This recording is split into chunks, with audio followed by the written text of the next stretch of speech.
It's like the calm before the storm. I'm nervous. Hang in there. Okay, so it's taking a second here. Okay.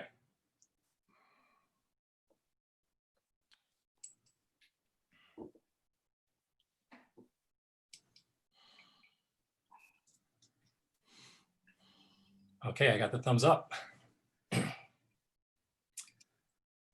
Welcome everyone to our virtual pre-recorded panel where we'll be discussing the Montana Land Reliance Anthology, A Million Acres, Montana Writers Reflect on Land and Open Space.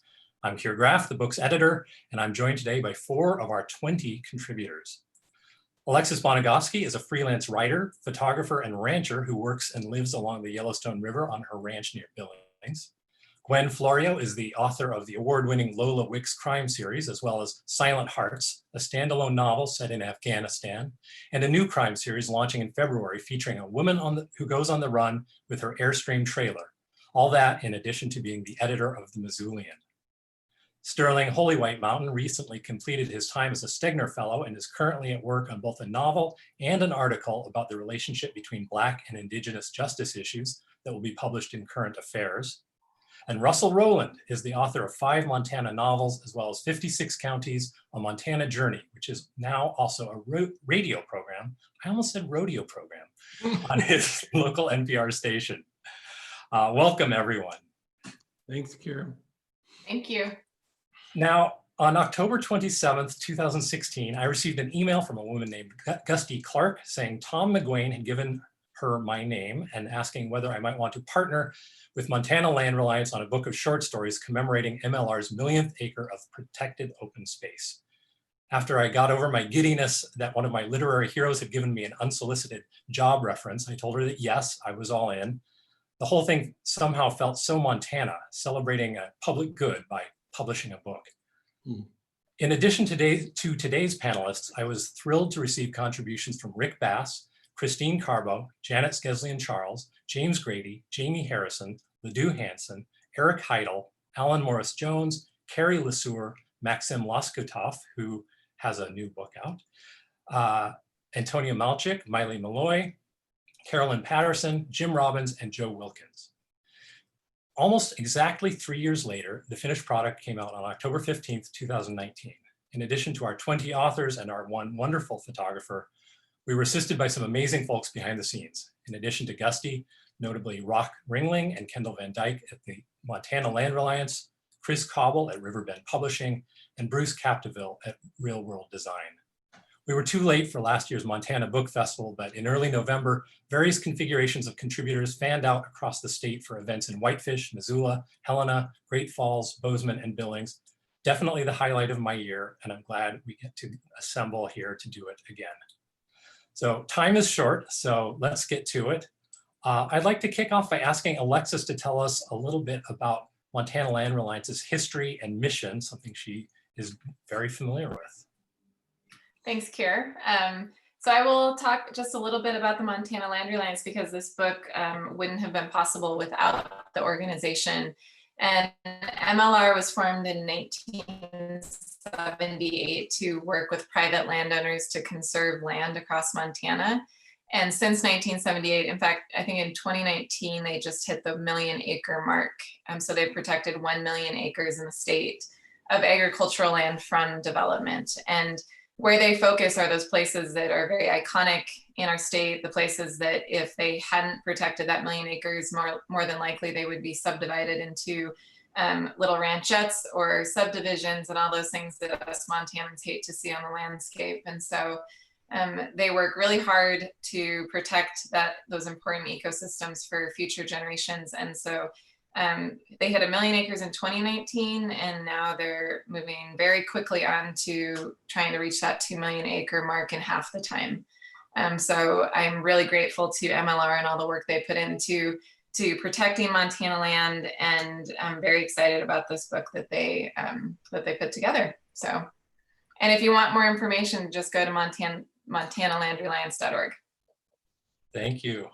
Yeah, and it's worth noting that this is actually the second MLR anthology, Montana Spaces being the first, which is it's still out there. It's out of print, but you can definitely find copies. Eric Heidel, one of our contributors, says that he buys them whenever he finds them so he can give them to people. So either hit up Eric or hit up, one of the many online sources for that. It's a really, really wonderful book. When did that come out? As well. So I'm trying to kind of remember how I worded my pitch to everyone. I think it evolved a little bit after, because as I started talking to people one at a time, I said, well, maybe I should say this, or maybe I should say this. I didn't actually go over those old emails, but I kind of wanted you all to sort of talk about what your first thoughts were when you accepted the assignment, how your piece evolved, and what it eventually became. And Russell, could you kick us off on that? Sure. Thanks, Keir, first of all, for doing this project and for inviting me to be part of this panel. I actually came in kind of through the back door on this project. You invited Adrian Jowert to be part of it, and he happens to be my roommate. So he said, hey, did you get an invitation? I was like, no, I didn't. But it was worked out well that, although I feel bad that Adrian wasn't included, but anyway, it was timely for me because I've been working on a memoir for about 10 years now about my, and a lot of the focus of it is my relationship to Montana. Particularly, it's called Be a Man, so it's really focused particularly on what it means to grow up here as a male. So that was really the first thing that I thought about was, how to address that issue in a short piece for the collection.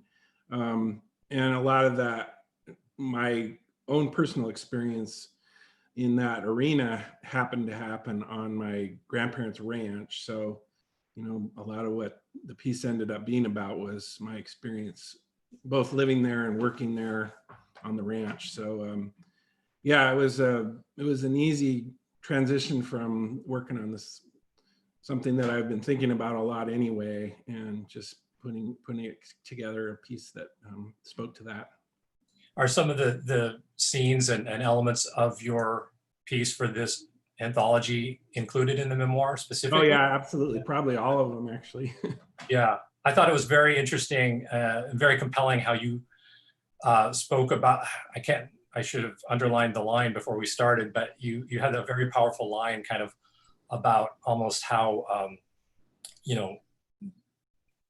Montana's great spaces almost like make people more silent, or like they force people into this kind of quietude or something. Can you recall the line better than I did? Yeah, it's actually I stole it from my first novel, but yeah, it talks about how the silence becomes part of you, the quiet. It's when you're surrounded by that quiet, everything resonates more. So it just becomes more meaningful. So the silence becomes part of who you are, really. And it's almost like is part of your journey and your memoir to sort of break that. I mean, you spoke very powerfully about, I think it was your uncle who, this early childhood trauma kind of like forced him almost to negate his own emotions for his entire life. And you saw this as a very cautionary tale. Yeah, he was with his cousin when they went swimming in a reservoir and his cousin drowned.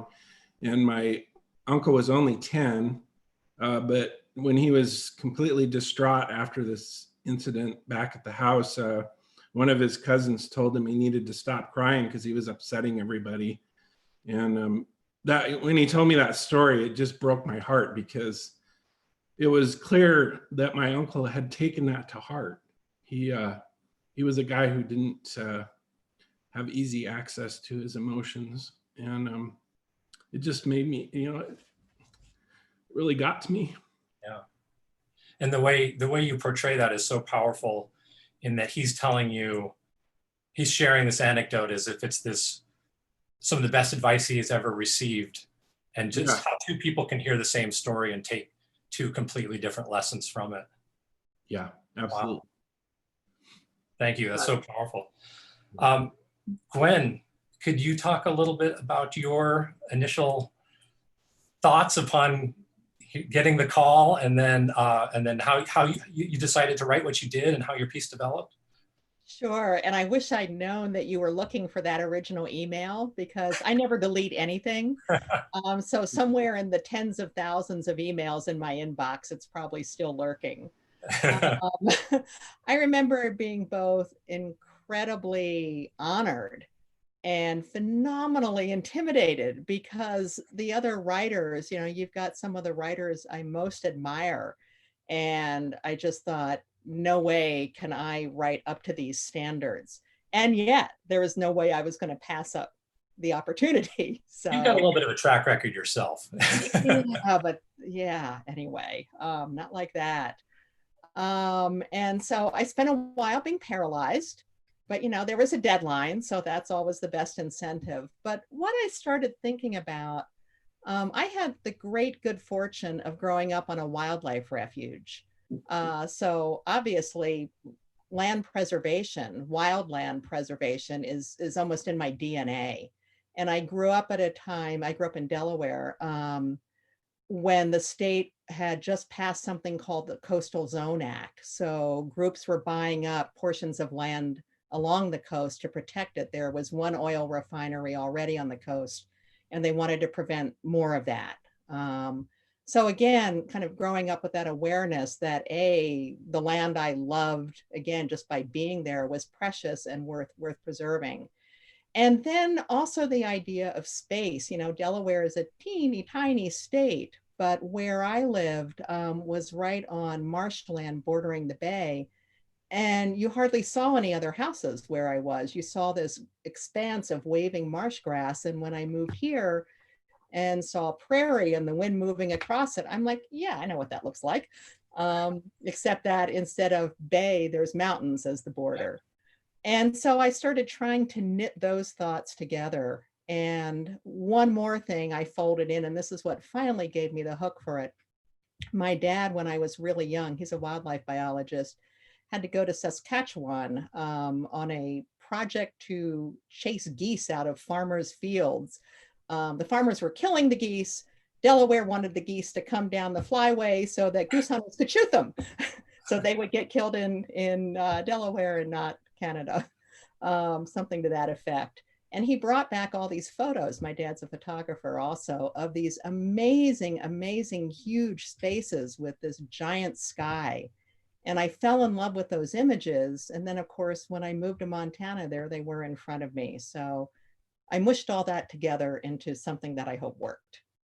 Oh, it absolutely does. I recall you expressed some trepidation about kind of like, well, I'm, sort of newer to Montana. Am I, a Montanan? But I think it's so important to recognize that there are people who have deep roots in a place, as well as newer arrivals who can love it just as much. And of all the people who've moved to Montana in more recent years, I mean, you're definitely one of the ones who's, I don't know, embraced it as enthusiastically as anyone I know. And I think, it's important to not have this kind of insularity of, if you're only on the inside looking at yourself, you're not seeing with fresh eyes. So I think that you definitely add a really important voice to the anthology.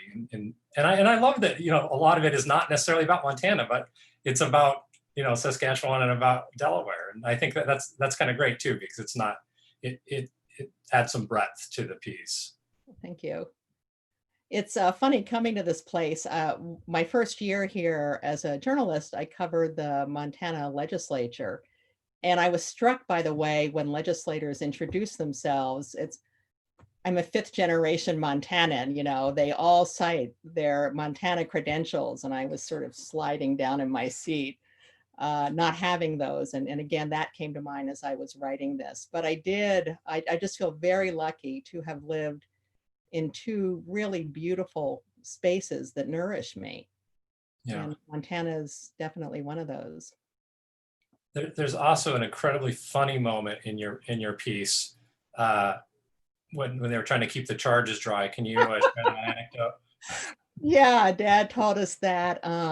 Again, they set off charges to scare the geese out of the field, just little explosions. But it would rain and they get wet and they wouldn't go off. And they figured out the best way to keep them dry was with condoms. So they'd go to the local drugstore in Moose Jaw and order them by the dozens. And I think one day Dad said the clerk was like, having a party? And A really big work. biologist party. Yeah. Yeah, because they are a fun bunch. Sterling, let's talk about your piece, please. You were, I'd love to hear some about your thought process in creating it, but also just your writing process, because you're one of the most exacting rewriters I've ever met, and I love it. That's interesting. Hey, before we go, I actually went back and I looked at the email, because I also have never deleted an email in my life. And so I went back and I looked, and you had said that Scott McMillian, at the Montana Quarterly had recommended me to you. And so I feel like Scott needs an acknowledgement, just because I think he's doing some really, really great stuff with writing in the state of Montana. Let's see. What was your question? Your question is like, what is my process like? It's usually like getting angry and then like staying angry until I figure out what I'm writing about. Do you have a technique to prod yourself to stay angry if you feel the anger is No. No, actually, no. I very specifically remember you asking me, because my immediate response was like, and I may swear once or twice on this recording, so you guys either just gonna have to bleep me out, or mostly grown-ups.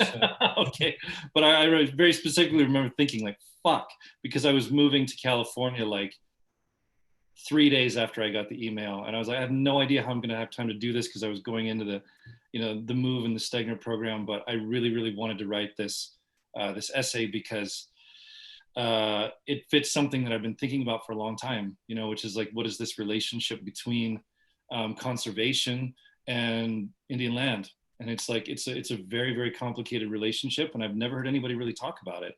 And so it had been like turning over in my mind for a long time. And so I wanted to make it work, but I just remember thinking like, I have no idea how I'm going to do this. So as far as like my process, writing essays is really different for me than writing fiction. I didn't start writing essays until a few years ago.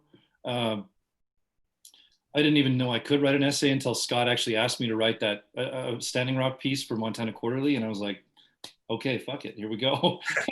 and I wrote it, and I was like, oh, I guess I can do this. And there's certain things that you can do with nonfiction that you just can't do with fiction, and vice versa. And so, and it's particularly since all my essays are like revolve around like Indian issues, and there's so little knowledge in larger America about Indian issues, that it's really just wide open as far as like there's this, no matter what I'm doing, I have to do a certain amount of educating.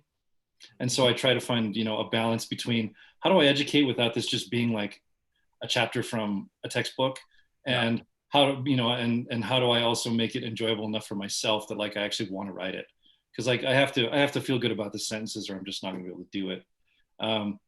So my process for writing essays is actually really sloppy compared to fiction.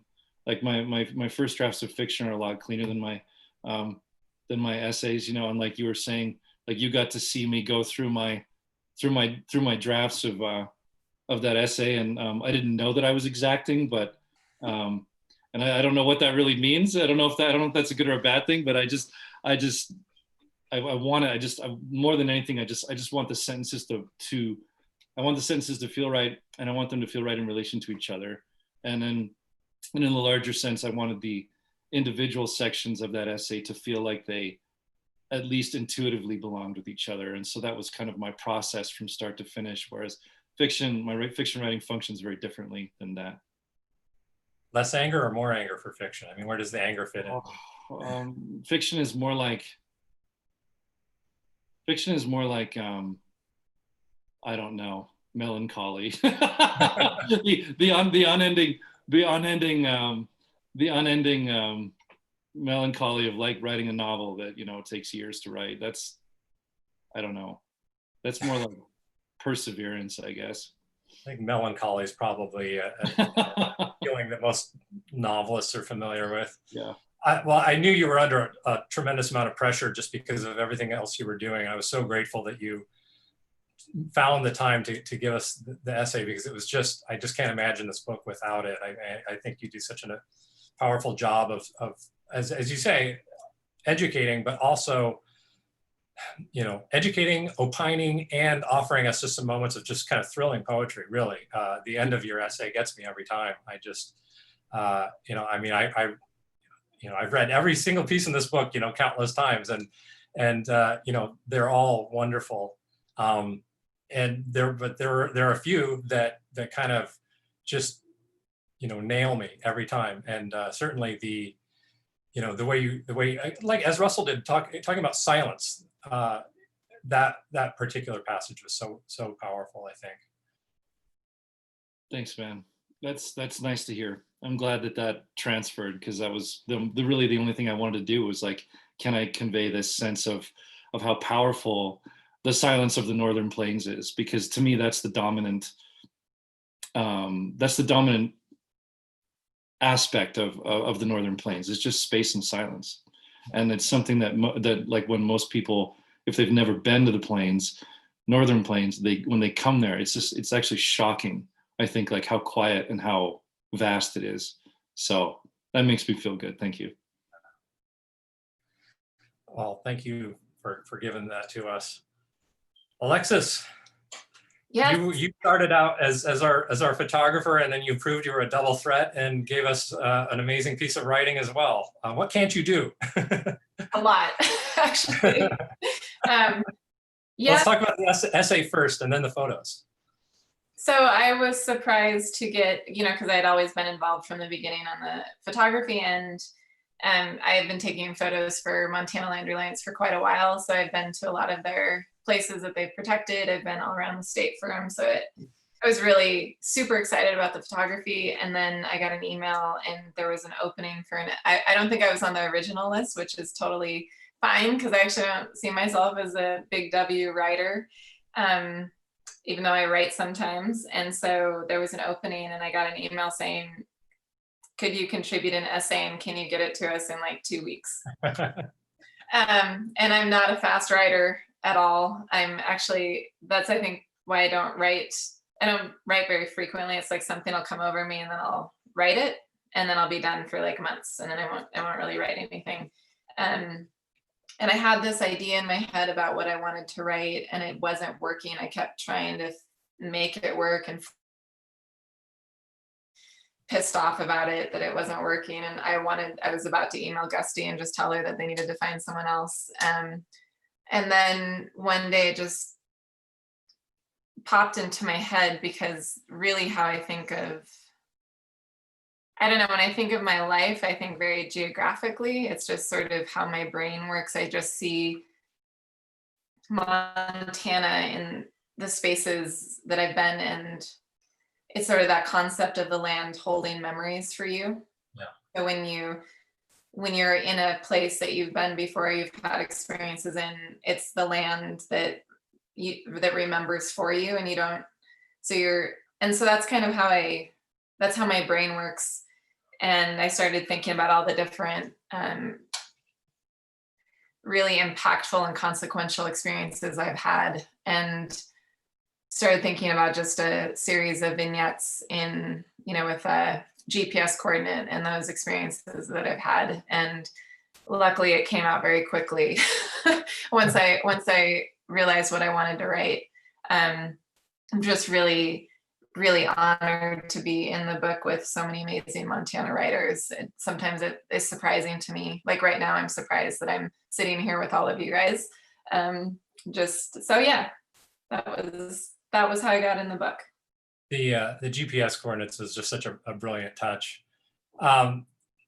There's every anthology has its adventures and stories that will never be told, and we did find ourselves really close to the wire in need of a piece, and somebody said, well, Alexis is a writer. I was like, well, I kind of knew she wrote a blog or something.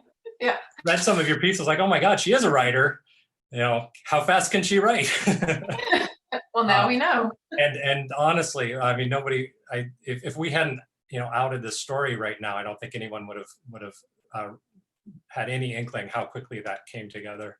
I love when you're talking about how the land holds these stories and holds the memories. It kind of made me think of like Sterling in your essay. You were talking about how people learn about the land through the stories they're told on the land, in the place, right?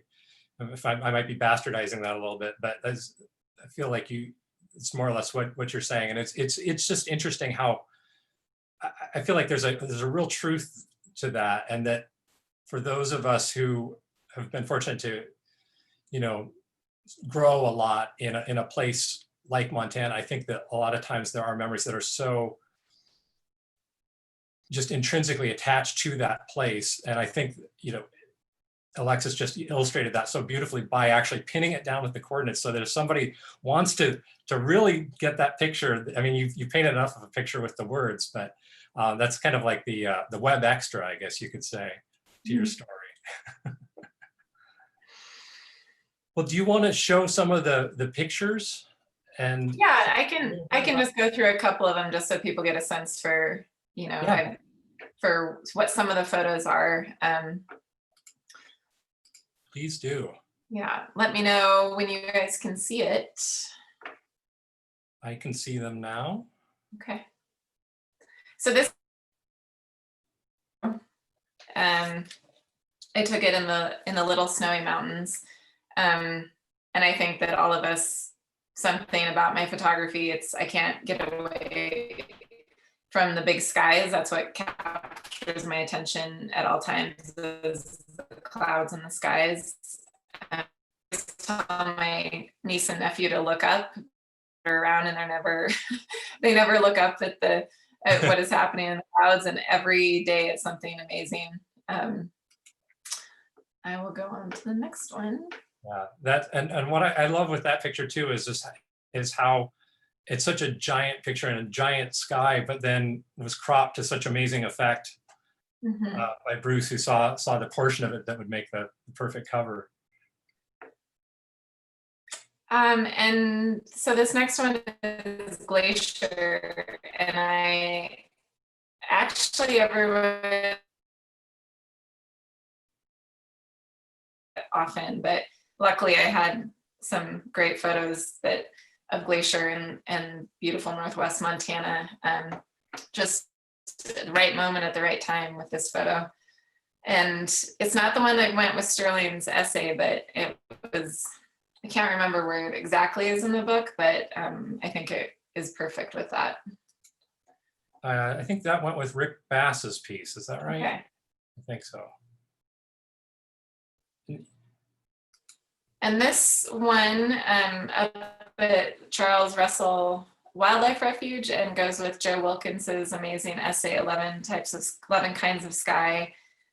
Joe is a really good friend of mine, and I was really happy that this photo went with his piece. And I was going to say, one of Joe's most, the things he says that really hits me about Montana is we must love Montana enough to tell the truth about it. And I think that the essays in this book really do that. Like, it doesn't shy away from the hard things about Montana, and it doesn't paint just that sort of romantic picture of the place that we all love. It goes through all of the ups and downs. That's a great quote from him. Mm-hmm. Stunning picture. And this photo, I've been lucky enough to photograph a lot of the bison restoration work to tribal lands from Yellowstone National Park, up at Fort Peck and Fort Belknap and Wind River tribes. And I've got quite a collection of photos of these bison. So I was happy to have that included in the book. And you briefly touch upon that in your do one piece. more. Mm-hmm. And these, I'll just do this one as the last one. These are the Sweetgrass Hills in northern Montana. My family homesteaded around Conrad, Montana, and I always thought that it's a very underappreciated part of the state, the Sweetgrass Hills, and how cool they are and the history there. So I was happy to have those included in the piece, or in the book.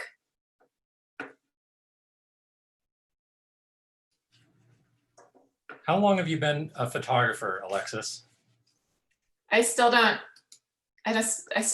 see myself as a I've been taking pictures since about 2015 or 14.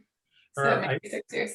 I think you told me that when we met to do the first event, maybe in Whitefish or something, and I just jaw hit the floor. So I know you're having a hard time sometimes considering yourself as a writer and photographer, and yet here you are. Yeah, here I am. This amazing book, and to do the little sales pitch for the book to the people who are watching this panel. A portion of the proceeds from every sale does support the work of Montana Land Reliance, and so there's a little social good that you can do with your purchase as well. And of course, in addition to this amazing writing you get from these authors, you get these stunning photos as well. So something for the literary shelf and the coffee table, right? Well, I asked all of you to choose a short portion. I actually made assignments of each other's pieces to read a short piece and to talk about why you connected with that. And I would love to do that right now if everybody's amenable. Russell, would you kick us off by reading a portion of Gwen's? Yeah, absolutely. So I'm going to read from Gwen's piece, which is entitled Home.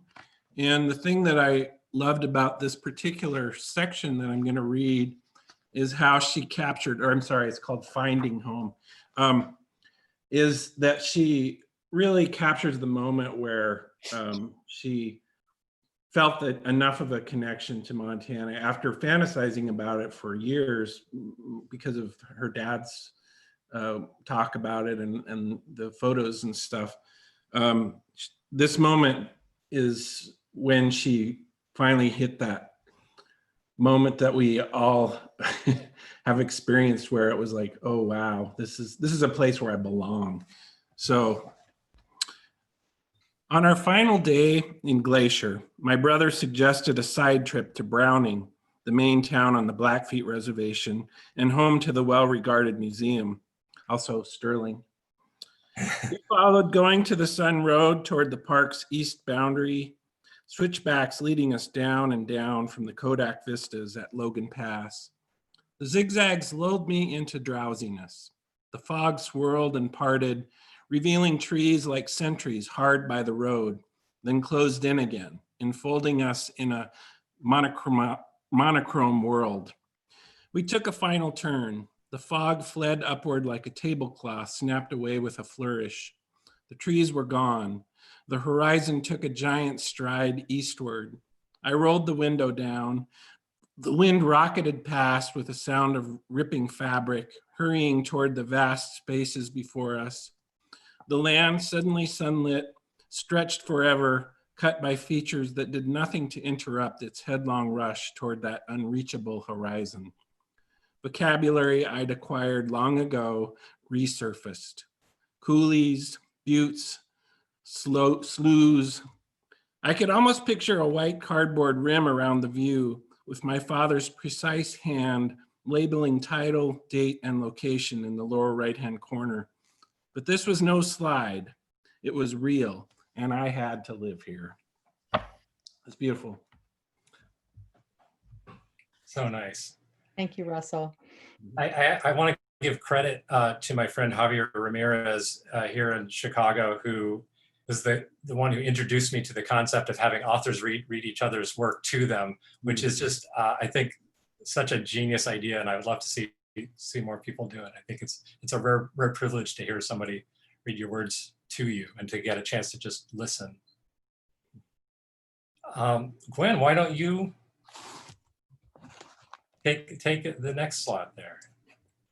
It's interesting. We've already talked about this passage, and fascinating that this is the one that jumped out to everyone, because it sure did to me.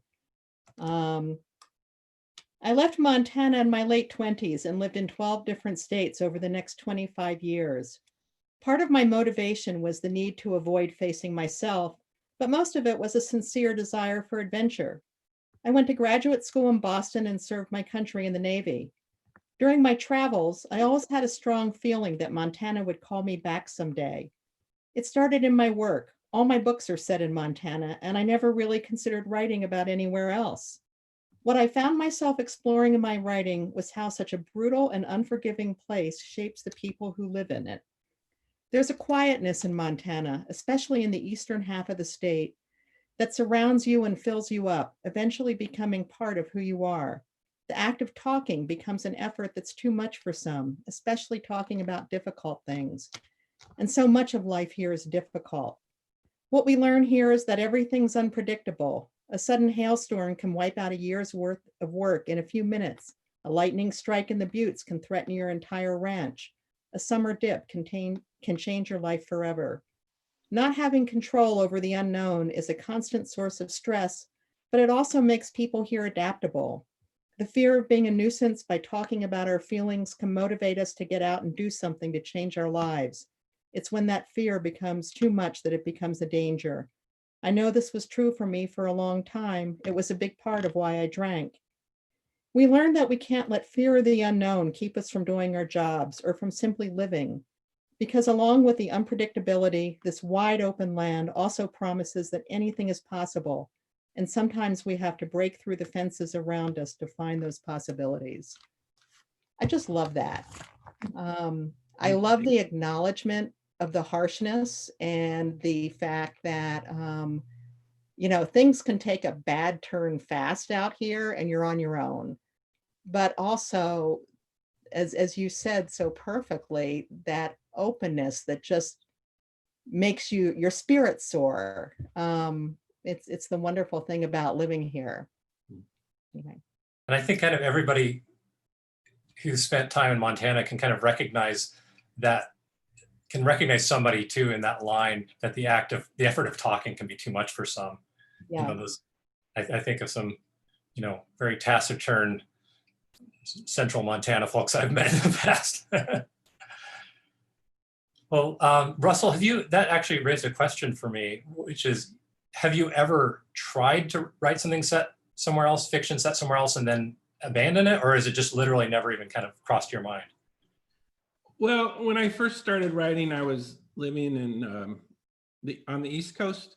And so I was doing a lot of sort of semi-autobiographical short stories. I was basically trying to become the next Raymond Carver, and failing badly. But yeah, it was just amazing to me when I first wrote a story about Montana. It was actually about my grandfather, or based on something that happened to him. How I just immediately felt a difference, like, oh, here's my voice. So yeah. So were the Ray Carver kind of inspired pieces, were they set kind of abstractly? Yeah, kind of. Yeah, some of them were, Boston stories, but yeah, it just wasn't working until yeah. Right on. Okay, let's Alexis, why don't you go next? All right, I get to read from Sterling's piece, and Yes. I have to say that it's so relevant. Well, I mean, it was relevant when it was published, but also very relevant now. And his piece already, or inspired actually an essay so I haven't written anything since coronavirus. And I was rereading his piece, and it actually inspired me to start something new, which I know we'll talk about after this, but I just wanted to thank you for that, Sterling. So I'm going to just kind of start in the middle at the sort of a little portion that really struck me for right now. So America's struggle with race, ongoing since the country's inception, is related to this unease with origins. Notice how often we discuss racism, but do not discuss the historical origins of racism itself. the ways European ideas of race were used to build the country. I believe we avoid this kind of historicity because it troubles the American sense of self too greatly, because we cannot discuss race without discussing the half-conscious need for Americans to justify their dominion here, because we must go back to eugenics, to manifest destiny, to phrenology, to European feudalism, to the idea of royal blood, to the encomita system, the El Requerimiento, I probably didn't pronounce that right, the Reconquista, and surely further still.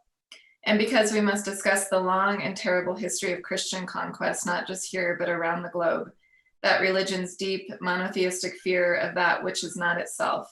These are all the ways of saying the word justify.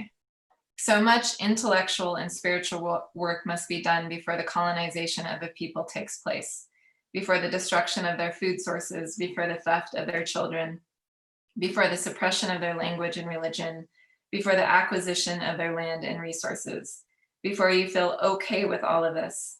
Americans don't often want to talk about Indian issues because they must talk about themselves and the suppositions on which their identity is built, which necessarily means we must discuss those cultivated amber waves, those protected purple mountains, those domesticated and ever fruitful plains. Regardless of the progress made and the beauty achieved, there has been much of both. We must discuss how we got to here. To quote Faulkner, "The past is never dead, it's not even past." Yeah. It's a great, the whole piece is great. And I thought that I was going back and forth with what part I was going to read. And I was like, well, I'm just going to read the whole thing. So everyone needs to buy the book to read the whole piece because it's worth it. Yeah, it's like somebody should put that in an anthology. Oh, wait. Well, it could be re-anthologized and deserves to be, for sure. Yep. Yeah, that could not be more timely, and will go on being timely. I mean, it's as Gwen was alluding to, the kind of Montana practice of saying, fourth generation, fifth generation. There are people living on the land for whom that's a laughable blink of an eye, right? Mm-hmm. Well, Sterling, do you care to do your reading? I was going to say rebut, Sure. but that's the right word. No, I will not rebut myself. I just want to say, Alexis, like there's so many beautiful lines in this piece, and I would never have guessed that you were someone that did not consider yourself a writer. And the thing that I loved about it, one of the things I really loved about it was just there's like a lack of concern for linearity. Like you just move all over the place, and that's actually, maybe it's easy for you, but that's much harder to do than maybe you think it is. And so I was, as I was going through it again last time, I was like, there was just something that I really loved about it, and I just wanted to talk like craft for a second, since we're all writers here, and I feel like that should be available to the conversation. But and I mean, the other thing that I loved about this, it was just that it's so it's always, for some reason, even though it's always shocking to me how much, even though people like people who are in the Missoula and Bozeman areas may not know it, like most of Montana is rural, and so the vast majority of the experience of the history of Montana as a state has been rural, like extremely rural, right? And so and yet very little writing comes out of rural Montana, and so I was just. I was very moved rereading this last night when I was getting ready for this, because God, we don't get it enough. We don't get enough rural writing. We don't get enough women writing about hunting who aren't making a big deal out of it. It's like something that she grew up doing, and so it's just part of her life. Anyway, so I want to read. I'm actually gonna maybe you guys will just mute me, but I'm gonna read one very short section, and then I'm gonna read a slightly longer section, just because I could not make a decision between the two. The one that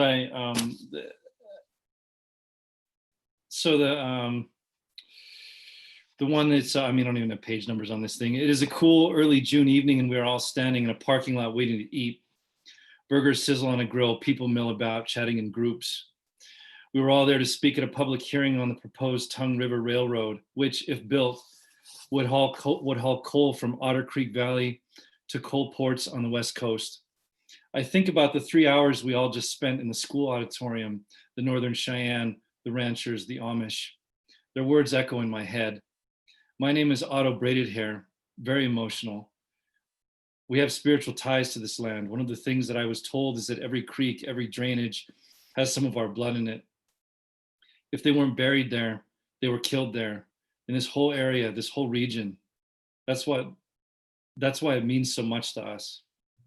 And we're going on to it. This is a series of quotes. My name is Clint Mcrae. My family and I ranch on Rosebud Creek and the ranch borders on the Tongue River. You claim that one residence will be displaced. I'm assuming it will be one of the Amish houses that the railroad is supposed to go through. Has anyone actually gone and talked to the Amish and visited them? The answer is no. My name is Brad Sauer. I ranch down the creek from here. I want to say my neighbors, the Northern Cheyennes, thank you for showing me what free speech looks and sounds like. I sit down on the curb. I watch people laugh. I watch them eat and drink together. I watch them pat each other on the back. And I know at that moment we have won. The Tongue River Railroad and Otter Creek coal mine will not be built under their watch. In this place, I learn about community. I love that section because it's like, I don't know, that's, you know, Native communities and Native people and non-Indians in this state. To me, that's the story of this state at this moment in time, even though people in Missoula and Bozeman might think otherwise.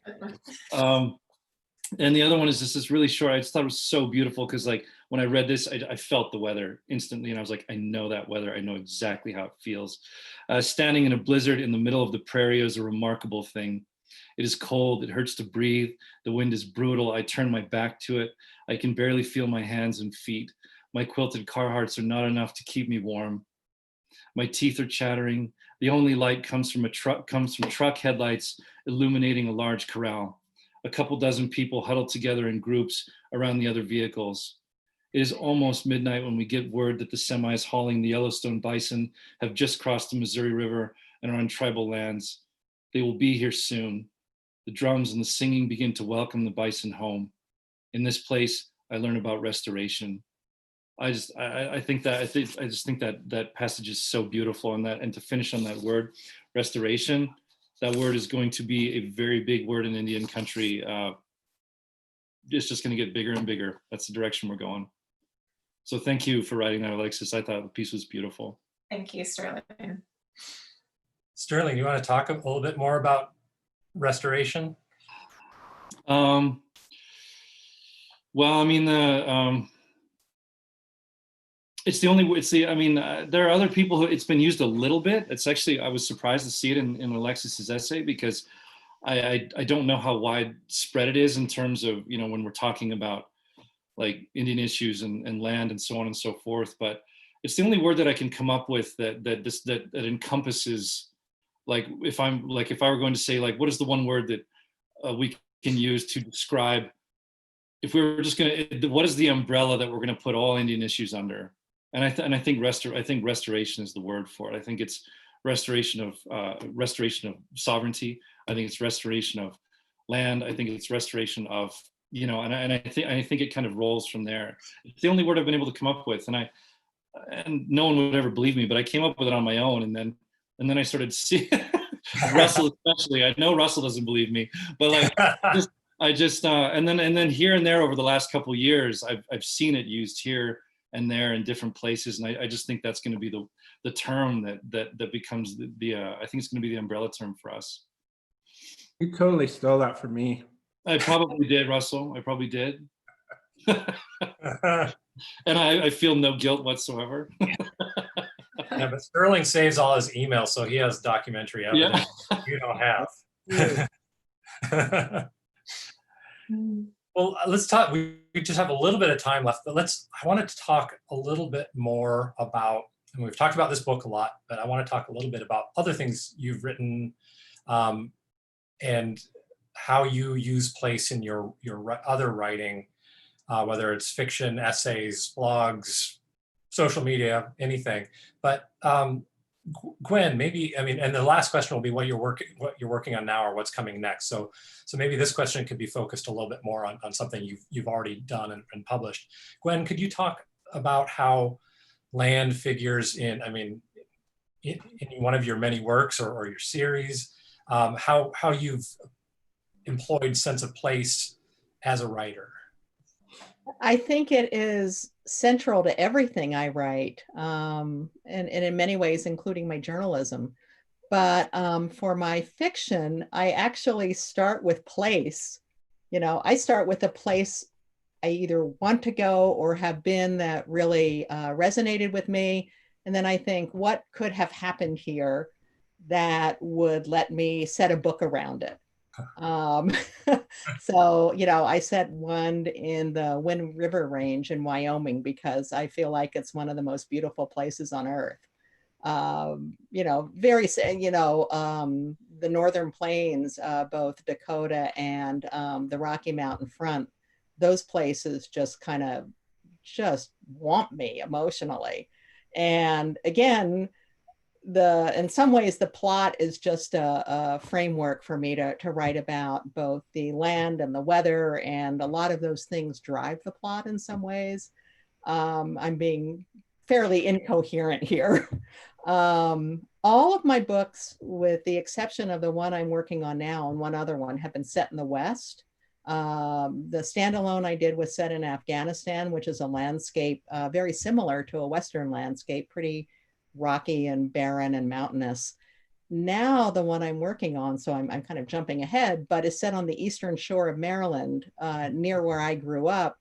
And it's really kind of strange to go back to, again, the landscape that formed me and try and remember what was so particular about that.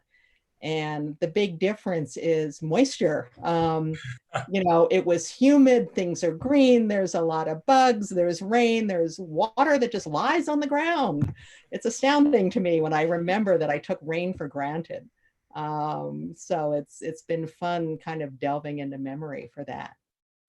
Now you, speaking of Silent Hearts, you reported from Afghanistan at one point, is that right? I did. How long did you spend over there?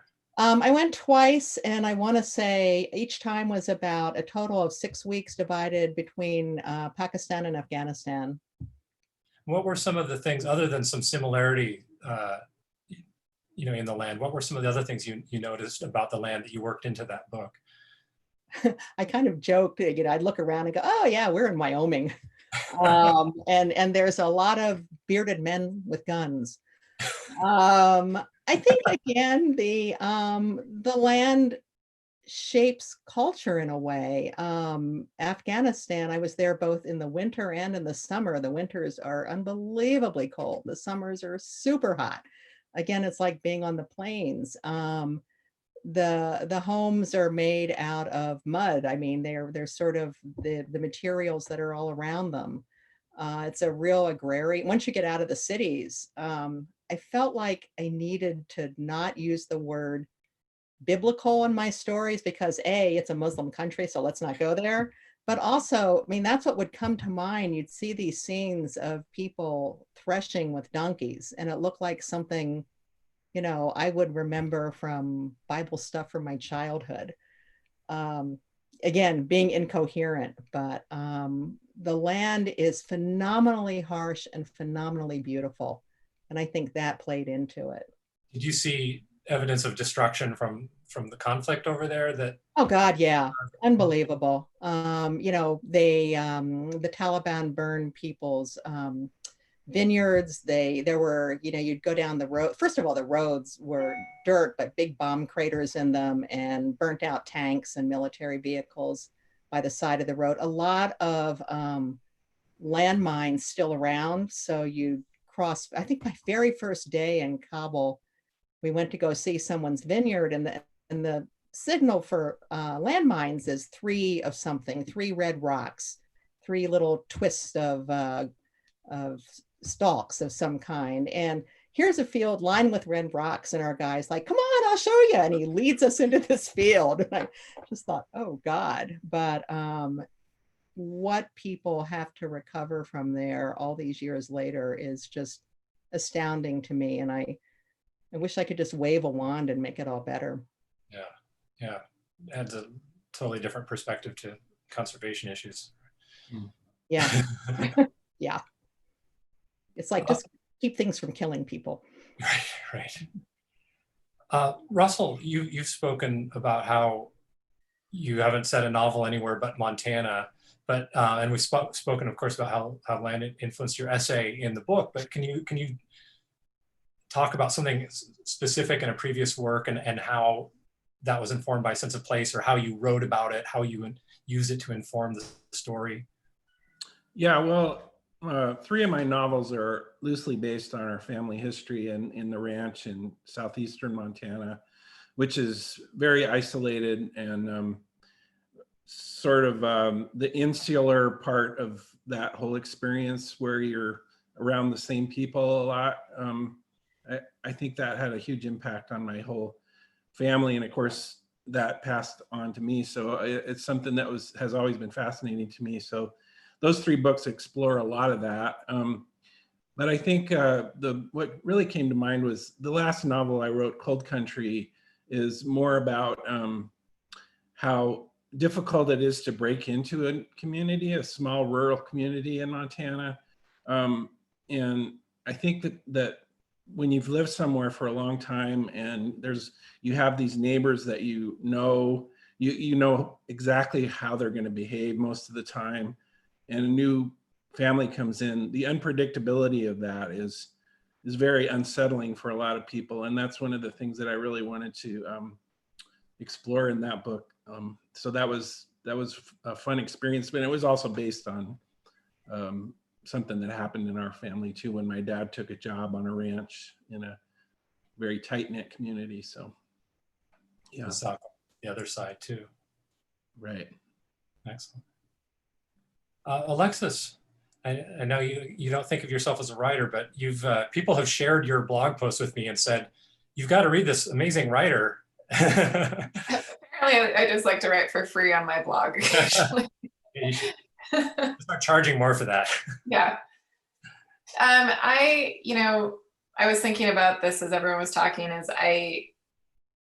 what comes naturally to me is writing about, like I said before, like I think geographically my mind kind of moves throughout the geography, and that's just how I can't imagine writing something without it being set here. I'm not a fiction writer, obviously, but I have a lot of things I'm writing just about, North Dakota, Montana, my family's history here.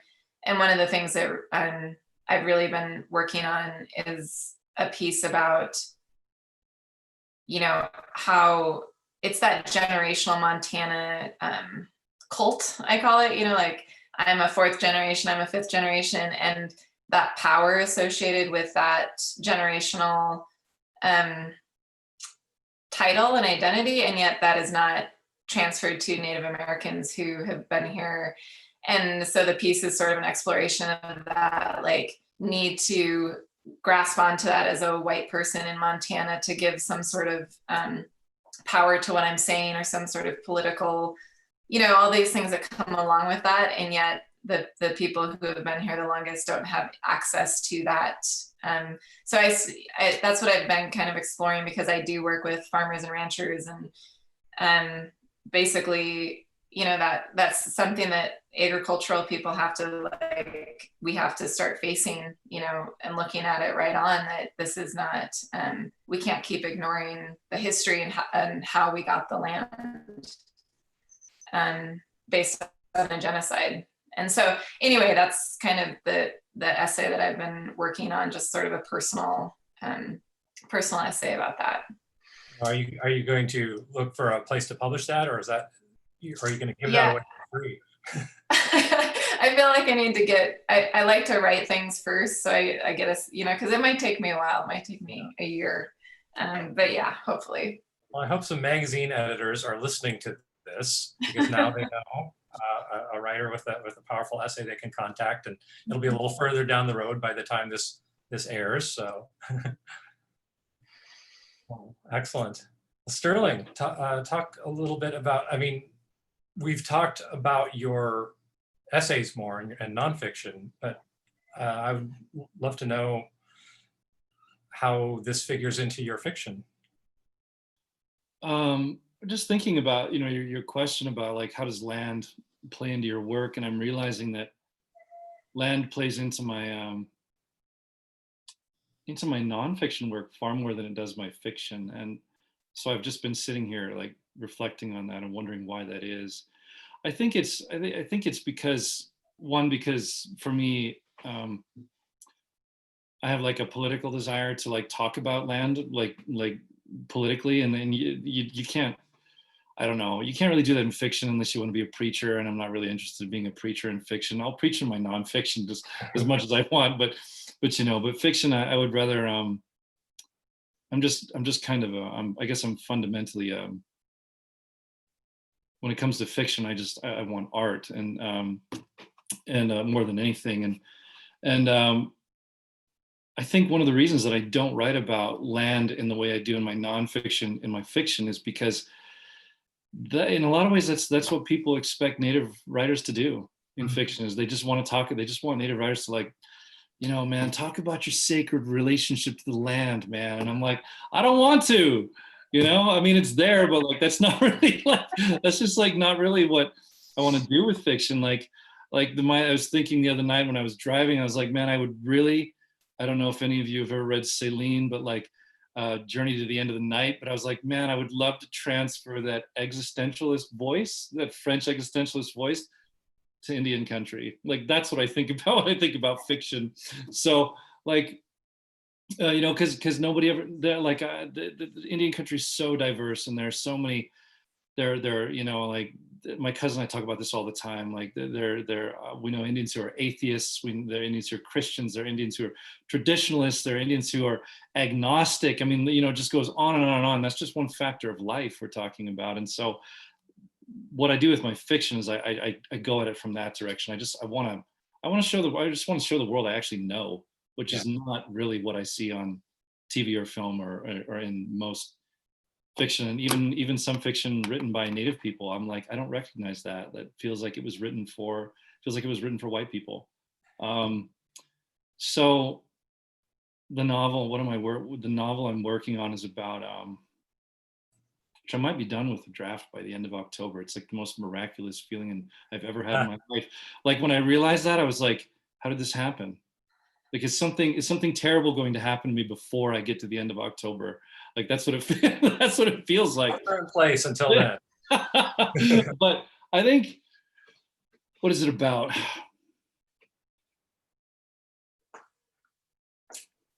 Memory, I guess. And actually, I think like no. Well, it started out as being about blood quantum, but that was when it was a story, and now that it's a novel, that's just something that threads its way through. But really, it's about the relationship between these. I mean, you could literally say this about any novel. It's about a relationship between characters, It's like there it is. I've covered every novel that was ever written. But more specifically, like a guy reflecting and looking back on like maybe with regret. Okay, I know I'm going on and on here, but it's really like I just want to psychologize Indian country. Like I just want interiority and psychology, because we're always denied interiority almost always by non-Indian writers. We don't have interiors. We're just Indians. And then even Native people don't do that. Like they're not really completely honest about like what is going on inside of you. Like what are you really thinking about? How are you really responding to this? And that's about the white gaze and not wanting to expose yourself to in a way to white readers that is going to contradict like what they want to hear from you. And my feeling is like, fuck it, you just got to put it all out there and see what happens. So that's a long answer, and I don't know if I actually answered it, but there you go. Great answer. Do you have a working title for it that you could share? Or I know some people. The original was called Bloodsport, but I don't think it works anymore. And so I've just been sitting in my office going, I don't know. I just keep looking at this whiteboard going, and at the top of the whiteboard, it just says titles and there's nothing else on the board. That tells you how far I've gotten. We'll refer to it as the novel formerly known as. Yeah, that's perfect. I'm a huge Prince fan. I love that. I cannot wait to read that. Gwen, what do you have up next? So as I said, it's this novel set on the Eastern Shore, and Sterling, my whiteboard says book 8. Book 8. I've never had one of my own titles get through, and my feeling is, you know, you guys are going to name it. I'm not even going to try. It has directly to do with race, which makes me maybe a little nervous starting. And I started last year before the events of the past few months, which sort of froze me in my tracks for a while. And then I just thought, I just got to go for it. Where I grew up, there's a pretty significant Black population, and we existed side by side with tremendous, tremendous emphasis on maintaining the status quo. And Delaware, the Eastern Shore are both very Southern. Certainly among white people, there's a, you know, you don't talk about unpleasant things. You just don't. They don't exist. And the corrosive effect that can have on people. And by not acknowledging what's happened before your very eyes is a real vague way of saying what the book's about. So again, I didn't write for, God, 2 or 3 months. I just sat there. And then all of a sudden it just kind of grabbed hold again, and I'm moving along. I don't think I'll be done by October. I think I've told my publisher I will, but hopefully not much longer than that. I need to get it done. So congrats to you on being so close. I'm very envious. Gwen and Alexis, you both said that you hadn't written for a few months. Sterling and Russell, either of you have work stoppages during this challenging time? Not at all. Yeah, it's been kind of weird how it felt fairly normal for me because I spend so much time alone anyway. So yeah, I've actually been more productive. Rub it in, Russell. I'm sorry. No, it's funny you say that, Russell, because that's exactly what happened to me. I think I've worked more consistently since I moved back to Montana at the end of March, because you know the end of my program basically got canceled in California. And after those first couple of weeks, I've worked, I don't know, almost every day, and it has something to do with like just exactly what you just said, man. I spend so much time by myself anyway that it didn't really start to feel like a pandemic to me until about 3 weeks ago. You know, but that's for various reasons. But I feel, yeah, I've been writing a lot. I don't know how, but I've been doing it. Russell, do you want to wrap us up with a little discussion of what you're working on? So I'm just about done with the memoir I mentioned earlier. I've been joking that I've been working on it for 62 years, but it's actually been about 10 since I started writing it. Yeah, so it's getting close. It's like I said, it's focusing on what it's like to grow up in the West as a male, all the mixed messages that we get here.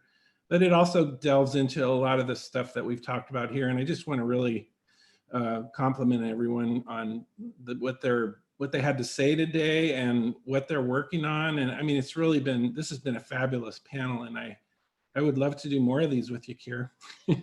So thanks. Let's do it. I think we might be doing virtual events for quite a while. So I think we'll have opportunity. And I second those remarks. This has just been a real pleasure of a panel. And boy, this book was just a career highlight for me, just to have the opportunity to work with so many authors who really brought it, were really generous with their work, really willing to collaborate, because that's very important to me as an editor. You know, I know some anthologies, apparently I've been told, just kind of people photocopy them and assemble them, but I like to really work with the authors and such wonderful personalities throughout this book. It was really, you know, it's not an easy job, but it was just incredibly rewarding. And I got an email just the other day from a former Montana bookseller who said that we had given Montana something really special with this book. And that was so meaningful to hear. And I just think that extends to everybody involved with this book and putting it together. It was certainly not by any stretch just me. It was a large team effort, and I couldn't be happier with the outcome. And damn, it's beautiful, right? I mean, it's beautiful. So I still, when I got my box of these, I just, kind of heart and mouth sort of moment.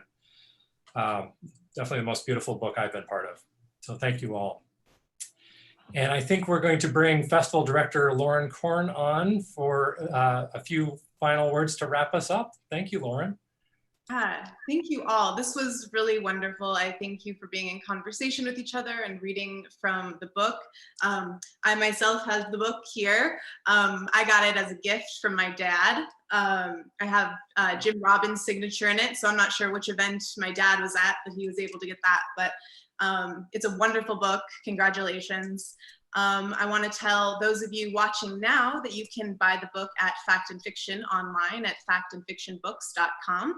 You can also buy Montana Book Festival merchandise at montanabookfestival.com, and there you can donate to make sure events like this continue into the fall and other seasons with MBF Plus events. And with that, I want to say thank you again to all of you for coming, both audience and authors. And we'll see you soon. Thank you. Thanks. Thanks so much. Thank you.